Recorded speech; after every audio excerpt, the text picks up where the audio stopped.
এবার menstrual hygiene day সৌজন্যে Senora anti infection sanitary napkin.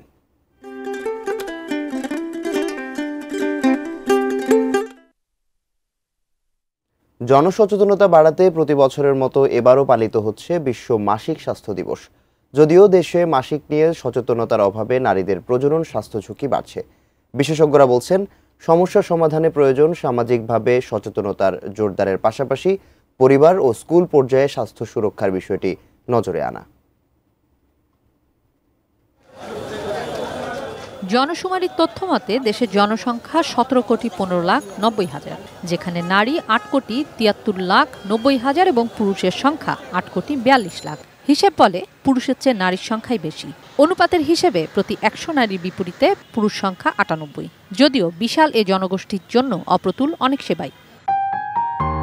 মাসিক নারীর একটি স্বাভাবিক প্রক্রিয়া, কিন্তু দেশের শতকরা 80% নারী নিষিদ্ধ বিষয় বিবেচনা করে ও কুসংস্কারের কারণে এ নিয়ে কথা বলেন না।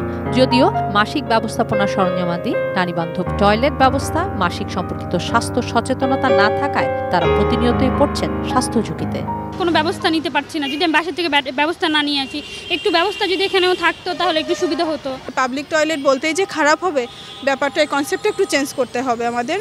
এই জন্য পরিবেশগুলো একটু ভালো হওয়া দরকার। যদি আমরা কথা না বলি তো আজীবন জড়তাই থেকে যাবে। ওই টাইমটায় আমাদের স্কুলে এইসব কোনো ব্যবস্থা নেই। পেটগুলো রাখা উচিত, দাম যদি দিতে হয় আমরা দামটাও দিব। মাসিকের ব্যবস্থাপনা যদি সঠিক না হয় মাতৃত্ব তখন ঝুঁকিপূর্ণ হয়, জানান প্রসূতি ও স্ত্রীরোগ বিশেষজ্ঞ ডক্টর রৌনক জাহান। হাইজিনটা মেনটেন না হয় ইনফেকশন হবে, পেলভিক ইনফেকশন। সেই পেলভিক ইনফেকশন থেকে পেলভিক ইনফ্লামেশন হয়ে আমার কিন্তু যে জ্বরের পাশে যে টিউব থাকে, সেই টিউব যদি ব্লক হয়ে যায় এবং তাতে কিন্তু ধীরে ভবিষ্যতে কিন্তু ইনফার্টিলিটি হতে পারে। তাহলে চিন্তা করেন একটা ফ্যামিলিতে ছোট ছোট কতগুলো শুরুর ঘটনার জন্য কিন্তু শেষ পর্যন্ত কোথায় গিয়ে থাকে জিনিসটা। জ্বর সংক্রমণ ঝুঁকি রোধে এ সময় পরিচ্ছন্নতার পাশাপাশি কিছু নিয়ম মেনে চলারও পরামর্শ বিশেষজ্ঞের। এক নম্বর হচ্ছে তাকে পরিষ্কার পরিচ্ছন্ন থাকতে হবে এবং এই পরিচ্ছন্নতাটা 4 থেকে 6 ঘন্টা পরপর আমরা বলি চেঞ্জ করার জন্য, প্যাড বা কাপড় যেটা করে।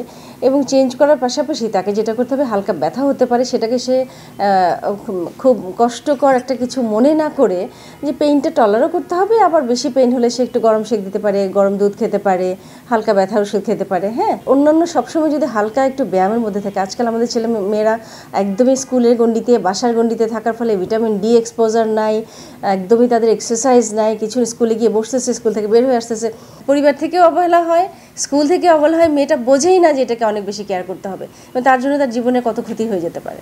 কিশোর জাহান, এটিএন নিউজ, ঢাকা। টাকা দিয়ে সুগন্ধিযুক্ত স্যানিটারি ন্যাপকিন কিনছেন নাকি ইনফেকশন? কেমিক্যালযুক্ত সুগন্ধির এসব সিনথেটিক কম দামি স্যানিটারি ন্যাপকিন ব্যবহারে শুরু হয় ইনফেকশন আর অ্যালার্জি। তাই আজ থেকেই নিন নতুন সেনোরা। গাইনোকোলজিক্যাল সোসাইটি দ্বারা স্বীকৃত নিরাপদ ও সুগন্ধিমুক্ত স্যানিটারি ন্যাপকিন সেনোরা।